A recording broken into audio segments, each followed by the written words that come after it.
Good afternoon, great people, and welcome to another episode of Montez at Midday. I'm your host, Dre Montez. I hope everyone is doing fine on this Throwback Thursday, Tell It Thursday, Turned Up Thursday, any way you want to put it. How is everyone doing today? If it's your first time tuning in, thank you so much. Greatly appreciate it. Do yourself a favor and check out the website today at www.dremontez.com. We have a page on X at W2B YouTube Dre Montez, and we're on TikTok, Dre Montez63. Check out a few of the videos up there if you don't mind. And also on our Facebook page, Who's to Blame the Podcast, as well as Instagram, Who's to Blame the Podcast. And our latest episode audio will be loaded up today, episode 542. We talked a little bit about expectations, and there's no more true evidence of expectations based on the final weekend of the NFL season and the first weekend of the playoffs last weekend. We can tell what the expectations were with those teams. We'll get into that in a minute, but I got high fives in the building. Chest bump. Let's hug this thing out. There we go for sure. If you are celebrating a birthday today, happy birthday to you. If you're celebrating an anniversary today, happy anniversary to you. If you're on vacation still, job well done. And if you're off today, enjoying this weather today because Blizzard Storm 24 will be back tomorrow. But I think today is a pretty good day to get outside, walk the dog, get some fresh air, get some exercise in, and most importantly, stay hydrated for sure. What's up, cuz? How we doing, cuz? Thanks for tuning in. Hope all is well with you and the family down there. Hope all is well. All right, let's get through our pillars of the day. Let's let it go. Ignore them. Give it time. Don't compete. Stay calm. It's on you, and laugh. Right there for sure. But as I just mentioned, though, the latest podcast episode, the audio will be uploaded today. You can catch that wherever you listen to your favorite podcast at. We talked about expectations. And based on where we're at in the NFL sense of things, hell, even the NBA, we can really see the expectations of what's on paper, the old eye test, and of course, what we think. We'll get into that in a minute, but first start the show off. Are you aware of your surroundings?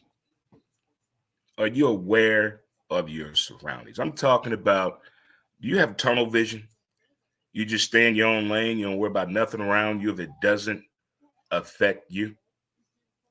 There's no way all these things have been happening in the past 10 days in St. Louis and Illinois area. It has to be. There's nowhere you're aware of their surroundings. How can all that be happening right in front of all these people and nobody can see a thing? Not talking about snitching, not talking about getting involved, but being observant to a certain extent of things. Are you aware of what's going on around you? From noticing that car coming up and down the street, that new car that's been parked across the street only on Tuesday at 6 o'clock in the morning. Are you aware of things like that? Again, not telling you to just be nosy and but be aware of your surroundings. Just be aware. This is not 1970 anymore. It's not 1980, 1990. It's not even early 2000s anymore. It is changing very fast in the areas around us. So let's please be more aware of your surroundings out there. Coaching. How many times do we really think it's the coaching problem? How many times do we think it's the players' problem? Communication. Not enough power, not enough leeway. Won't let me do my job. All those things are involved in the whole process of trying to find the right coach for the team that's at that point of trying to figure it out. And two teams come to mind right now, the Pittsburgh Steelers and the Dallas Cowboys. Based on how they played this season and based on the roster. As a Pittsburgh Steeler observer, I did not think they were bringing Mike Tomlin back. He has not moved the needle when it comes to drafting the needs and wants of the Pittsburgh Steelers team, not the nation. You know what that team needs going into that draft, and you're not addressing those. And I think it became more of an issue. We've already had issues with them offensively trying to put points on the board. And what do? You get rid of the offensive coordinator. You find someone else to call the plays. You get a different quarterback coach. They've tried everything instead of me addressing the main issue is what are we doing when we're drafting the Pittsburgh Steelers team this year? I don't think they've done anything in the draft since Big Ben. As far as pieces to the puzzle, they knew Big Ben was not going to play there for 30 years. They knew that. I don't think they prepared themselves to get ready of the exit strategy of Big Ben and developing talent behind him. And now it's to this point now, they don't know what to do offensively. They don't know what to do at the quarterback position, but they're bringing back Mike Tomlin. Share your thoughts on that. The Dallas Cowboys, this by far to me was one of the best teams. I think Dallas had a chance to go to the Super Bowl. But as I mentioned on the show on Monday, did you see the look in Dakota Prescott's eyes after Green Bay scored and he threw the first interception? Did you see the look on his face? Something. No one's going to tell us the real truth on what was going on. I don't think Dak was present at the moment in that game. I don't think he was there. And we see this in every time in a 30 for 30 or some type of sports documentary dealing at that point when players knew something was up. When they knew something was up. Should they have played?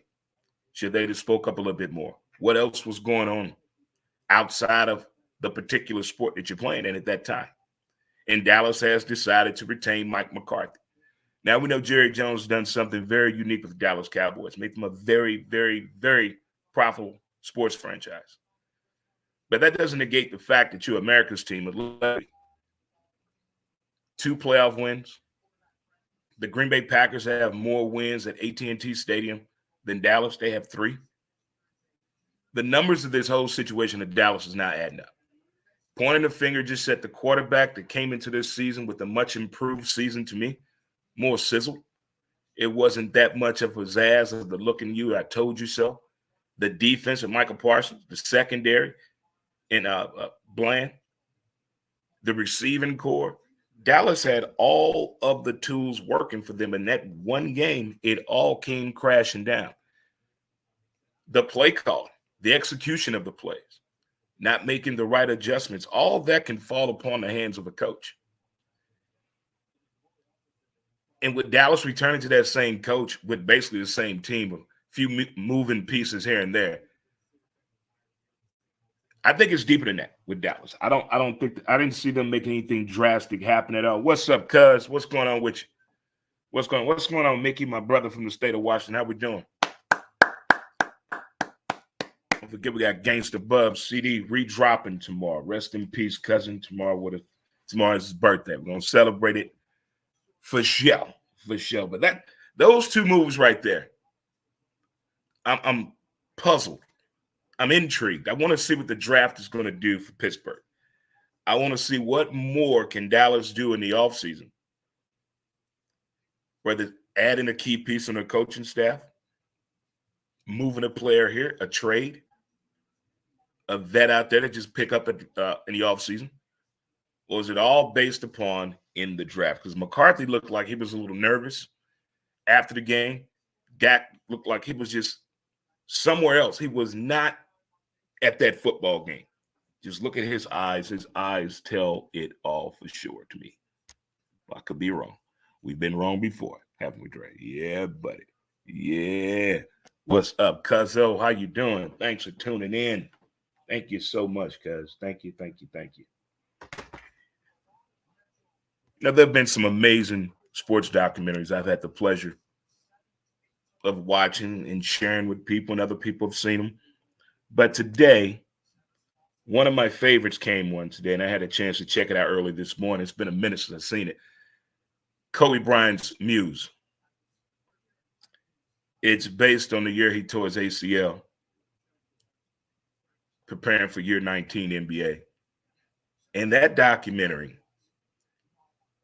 the way he breaks down everything, the way he planned to do certain things, the execution, the point of you realizing that you have not done enough, that you could do more. You could be a better teammate, better friend, better father, better husband, better son. You can be a better person if you just come to the realization of your own shortcomings. Remember, we talked about the list the other day. Instead of putting 10 things on there and 5 things, put 3 things on there. You can do it daily. You can do it weekly, monthly, every 3 months, however you deem fit to do it. But I think that helps. You know how everybody was coming up with a dream board for a while, a vision board. Everybody had one of those vision boards up. I think when you visually see something, or maybe you have a mantra you have to say out loud every day, those 2 things really can push you to a spot where you become more passionate about things when you get to that point.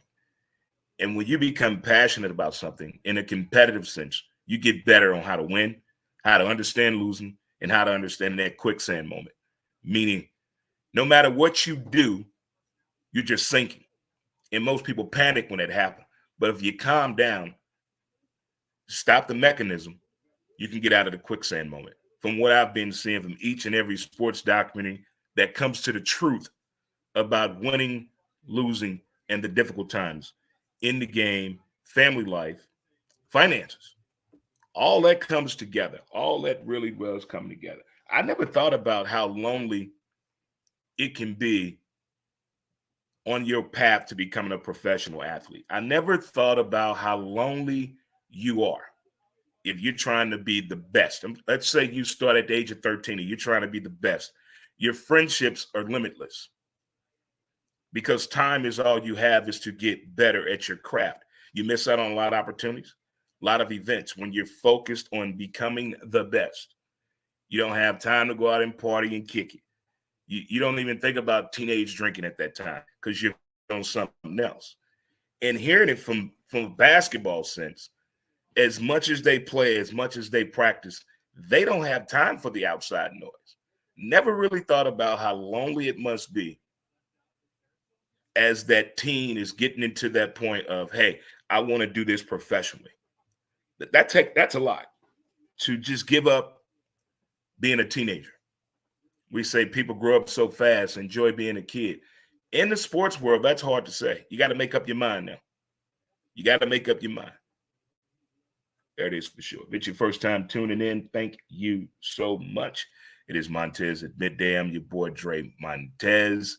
We're done saying those words, but we're not done with this word or phrase.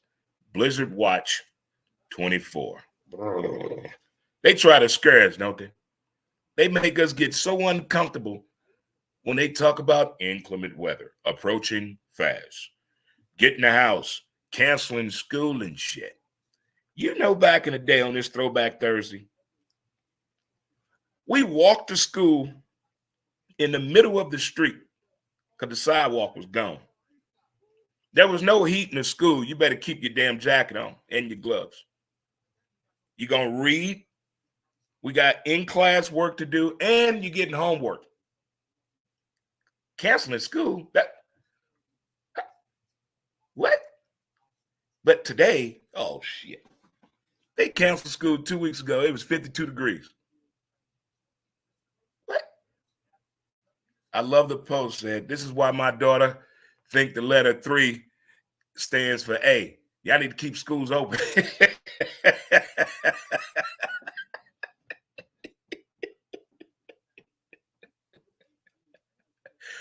I love how people now are talking about when we were kids and our parents used to say things like, I used to walk uphill 10 miles to get to school. Now we tell those stories, and the kids like, whatever, you didn't do all that. Shit. November 1982. Drastic. Matter of fact, I want to say in 1978, 77, 78, the teachers had a strike. We had to go to school on a Saturday. Mother. What? You know what that was like? Saturdays were meant for what? Cartoons. Cartoons. And then you can watch Ma and Paul Kettle back on the farm in the afternoon with some Abbott and Costello. But Saturdays were for cartoons. And they took that away from us. That was the hardest thing to do, to go to school on a Saturday as a kid. And nobody wanted about us, and we couldn't watch cartoons.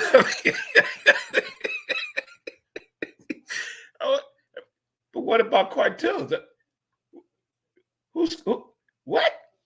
Going to school on a Saturday? Can you imagine today if these kids had to go to school on a Saturday? Oh my God. How about 7 days a week year-round school? Yeah, I think we need to do that. Year-round, 7 days a week. Let's go, everybody. Let's go. Mount up. That would be awesome.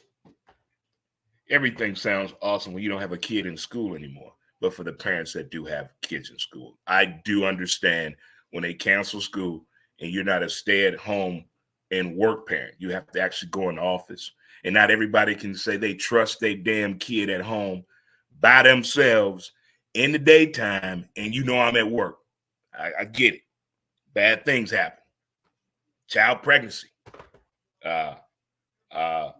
house parties, snow day, all that. You gotta put a camera in your own damn house and look at your kid and say, "Get out of my damn liquor cabinet." Scare the shit out your kid. Do that. You gotta go home and look in your shoebox up top, see they've been there smoking your shit. All that goes into factor with these little bastards today. But for the most part, I think school should be in today. Now, they're always trying to scare us for tomorrow. You might want to stay off the roads in St. Louis. Man, get outside. Get on outside. For sure. What's up, Wally? What's going on, boss? How we doing, Wally? How are we doing? But be a little bit more aware of your surroundings. This coaching situation in the NFL, hiring, firing, searching, optimism, it's out there. The Kobe Bryant documentary, Muse. I miss that dude. I miss that dude. And I don't know what's going on in the NBA, but I have a question. This has to be the most lopsided victories and losses by point differential I've seen ever. I don't remember this many teams losing by 30, 40, and 50 points. What the? And you look at the rosters, they're not sitting down. Are they point shaving? I mean, is Vegas on the hook here? I mean, look at these lopsided victories in the NBA this season. You think you're playing 2K, like it's a 2K season. They're not doing, not that many players are doing the load management theory that everybody was bitching about a few years ago. Ever since that little kid put that sign up, I traveled all the way here to watch you play, and players sat out.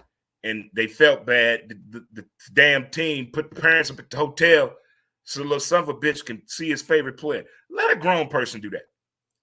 Let a grown person go to a sporting event and let's hold a sign. I came this far and your ass went 0 for 4.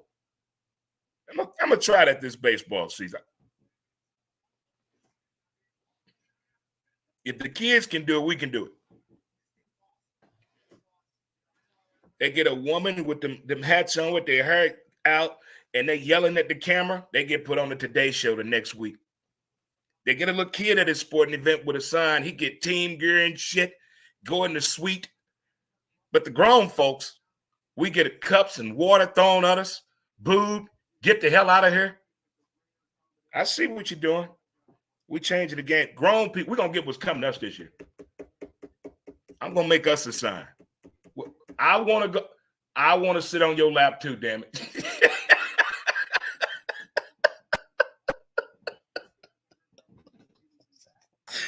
I mean, these little kids miss school. How they afford these seats? Where it's a school night. Why are you at the game? Little kids be getting it in. I'm not talking teenagers either. I'm talking little baby son of a bitches, age 5 to 8. Where you work at? That's an authentic jersey. What? Come on now, man. Come on. No. Put them kids up in the top of the rafters. Get them seats for the grown people down there. No, I'm just kidding. No, I'm not. I want to say it's Super Bowl 50. The Super Bowl always has a contest for you to get free tickets. Super Bowl 50. This fan wrote in about how much of a Denver Bronco fan her husband is. This woman said that she videotaped all the things that he does during the season, really selling this. And I'm like, he won? They gave this man 4 tickets to the Super Bowl, spending money. He got to hang out with John Elway. I fucking cried. I cried. I'm a bigger fan than that. I cried. I boo-hooed. I couldn't believe it. I just could not believe it that horrible ass story. They brought him on the Today Show, surprised him. Elway gave him his tickets. I'm tears running down my face because that should have been me. There you go. There you go. There you go.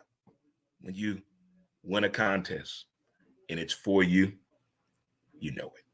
You know it. But we got over it and we won that Super Bowl. So that's it. But that is my question. Why are there so many lopsided victories and losses in the NBA this season?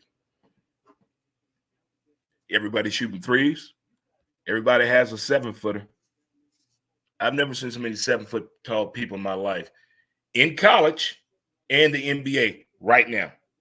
Right now. And there are more women, I think, 6'8" in the WNBA and women's college basketball. What is going on? Where all these women at 6'8" come from? Where? I didn't see this train here coming in. The 7-foot guys want to shoot threes. 6'8" WNBA players, 6'8" women college basketball players at this fast, this rate, that can handle the rock ski like that. There's been some work going on behind the scenes. Developmental issues have been going on. Yeah. AAU getting their issue up. Keep it going. Keep it going. Keep practicing. Keep practicing. Mm-hmm. I've tried everything in America to eliminate spam calls. They just keep coming. No matter what we do, spam finds a way. And I'm not talking about the food spam. I'm talking about those calls. Spam. All right, folks. I'm going to let you enjoy the rest of your great weather Thursday. Get outside. Fire up the grill. Put some in there. Smoke them if you got them. Either way, get outside today. Get some exercise in. There you go. Do some aerobics outside. Dance with your neighbor. Have a dance off.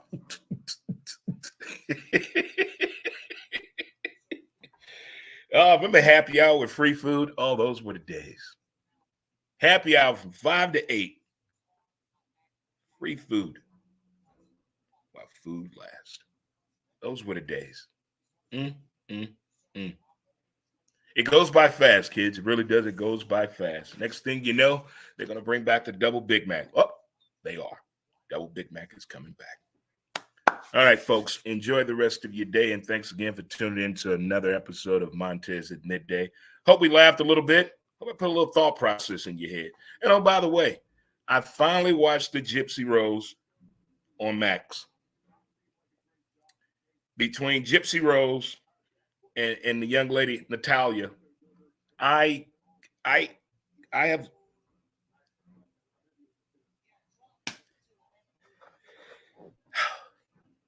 I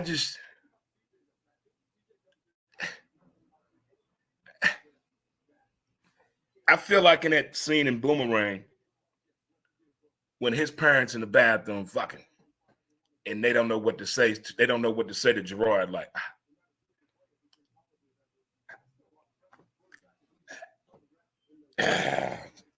I don't know what to say after watching that Gypsy Rose. I have a lot of questions. Well, most importantly, folks, we got that out the way, and enjoy the rest of your day. And as they say in the hood, I will holler at you later. Until next time, peace.